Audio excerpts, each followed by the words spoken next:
I am here with a beautiful, vivacious brunette, Marisa, from Deal or No Deal. So tell us your experience of Deal. Wow, that was an introduction. Yeah, good. Well, you deserve it. You got it.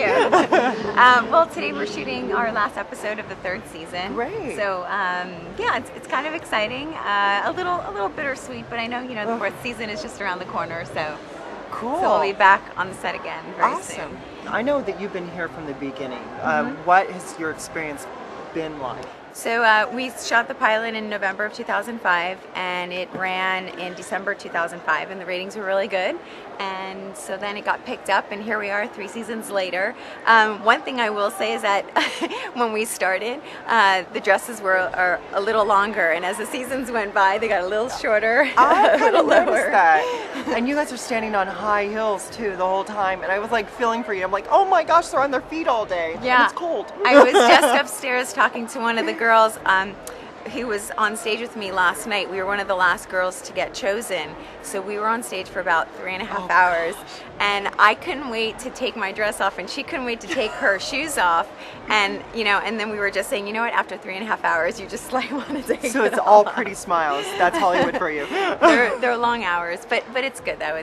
It's been a lot of fun and very rewarding. Which brings me to the question, which is really funny about you guys probably wanting to be the first case to get off, so you can get backstage. Yeah, it's funny how things kind of come around. When we first started, we wanted to be the last ones on stage because we wanted a lot of camera time. And now it's like, please just pick me first, so I can go and chill backstage. I noticed that some of the models didn't seem to be mic'd, and then some of them also didn't at the beginning of the show speak as much, but now they're talking more.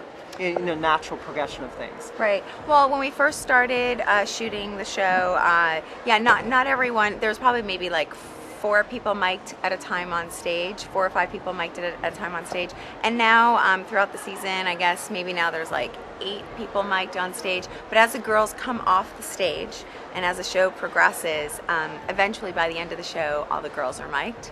But there's about 8 girls mic'd, and so that's why we can't talk sometimes. And we're just like, and please don't ask me questions. We're miming. And I think it's great when you guys have a chance to be able to say something which is really sweet and towards the contestant, because you know that it's on the line and they want to pick the right case, and you're so supportive of them.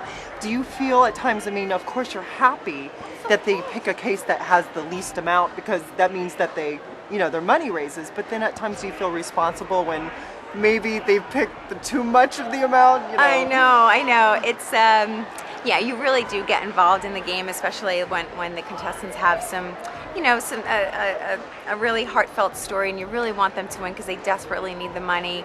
And it sucks if you're holding the $1 million and you just ruin their their potential of being a millionaire. But it kind of goes with the territory. It's a game. Yeah, the mean boss, the banker, who's up in the show. We want to kind of know behind the scenes for our viewers out there. Is he real, or is it just an actor? What is the deal there? I don't know if I can tell you that. The banker, it's the behind secret. The scenes. It's behind the scenes. He is a true human being. All right. Yeah, I'll give you that. But with all cloning and stuff, you have no idea what's going on back there. You have no idea. And which brings me to another question. Do the models really know what's in the case? No, we have no idea what's in the case. Even the producers don't know what's in the case. Nobody knows except there's a guy from Standards and Practice who kind of puts it all in the case, and he's the one who knows. Sort of like the Academy Awards. Nobody knows what's in the ballot. And we're being monitored backstage. The camera's constantly on us, and nobody knows. Great.